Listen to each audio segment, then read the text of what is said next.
This is R2D Tech and we're back again with another video today, this time about the Xiaomi Poco F2 Pro, so stay tuned.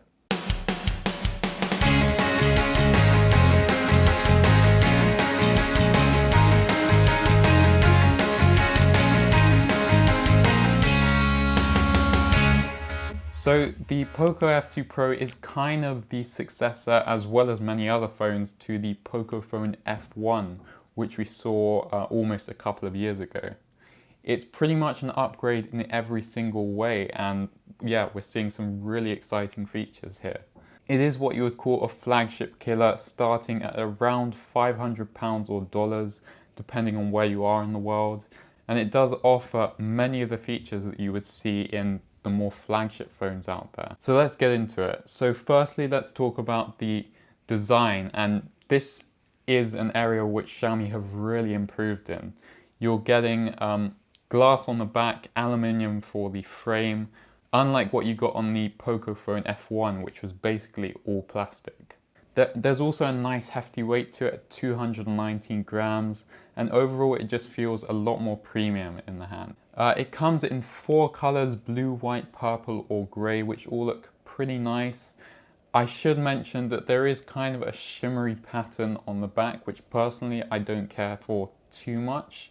But if you're just going to stick a case or skin on the back, then it really doesn't matter. Now, the most outstanding feature of this phone is probably the screen, and it is a 6.67 inch 1080p OLED panel, which looks pretty incredible.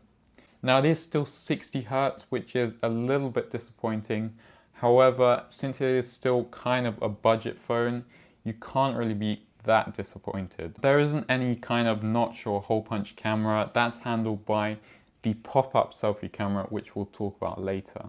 It is also a completely flat screen without any curves over the edges, which I really prefer over the more curved screens. So let's move on to the battery, and it is also pretty impressive at 4,700 mAh. Pairing that with the 1080p 60 Hz OLED panel, you're going to get pretty incredible battery life. What's also nice is you do also get a 30 watt fast charger in the box, which is really good to see. On some other phones you don't get the fast charger in the box, like with some of the iPhones, so it's just really nice to see it on a budget phone as well. You're not getting wireless charging with this phone, however, the fast charging should make up for that, to be honest. So let's move on to the specs, and you are getting the Snapdragon 865 chipset, which is the highest end chipset right now, so you should see really snappy performance. And having that chipset also means that it is 5G enabled, which isn't so important right now. However, it definitely does future-proof this phone. For RAM and storage, you can either go for 6 gigs with 128 gigs of storage, or 8 gigs of RAM with 256 gigs of storage. Now 6 gigs of RAM should be absolutely fine on a phone in my opinion. However, if you want to go for the 8 gigs of RAM, you might see a smoother experience, so definitely go for that if you want it. And also in my opinion, 128 gigs of storage or above is absolutely fine in my opinion for a phone. Especially if you're using cloud services such as Google Photos and Google Drive. So let's move on to the cameras on this phone, and quite impressively, you are getting a quad camera array on the back.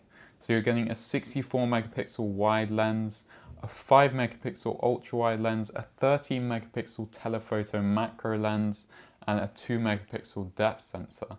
So it's quite nice to have that selection of lenses, especially on a phone at this price point. It just gives you the freedom to shoot whatever you want, basically. Now, photos from these lenses have definitely seen an improvement from the last generation. However, they're not going to be able to compete with the more high-end flagship phones like from Apple and Google. It can take some of the best photos for a phone at this price point. However, it's not going to be really impressive. Now for video, you can shoot all the way up to 8K at 30 frames a second or 4K at 60 frames a second. And for a phone at this price point, once again, it's really impressive. However, the resolution doesn't show the full story, and the video from these cameras definitely isn't as good as from some of Apple's phones, which are probably the industry leaders in terms of video. For the selfie camera, it's actually a motorized pop-up camera, and it's kind of the same story as the rear cameras. It can shoot nice photos, but nothing really impressive.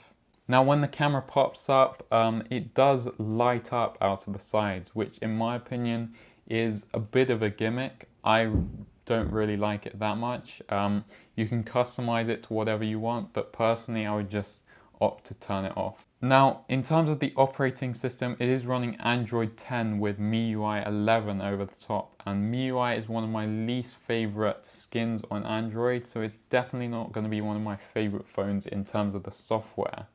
For some reason, MIUI just seems a little bit stuttery on this phone, and it really shouldn't do with those specs, the Snapdragon 865. It should be really smooth, but for some reason it's not when you're using MIUI. So for ports on this phone, you're getting the USB-C port, as well as a 3.5mm headphone jack, which they've kept.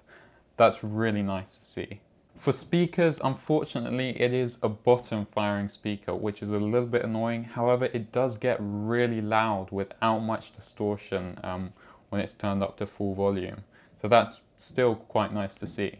Finally, for security, you are getting an under-display fingerprint reader, which is quite rare to see on a budget phone. So that's also really good to see. It's also really fast and responsive, as you would expect from a fingerprint reader in 2020. So overall, I think you're getting a really great deal here. For £500, you're getting some really great features that you would expect to see on much higher end phones. You're getting that amazing screen as well as the flagship specs, and as long as you don't really mind MIUI, then it is a great bargain. That's it from this video. If you liked it, please press the thumbs up button. If you loved it, please consider subscribing.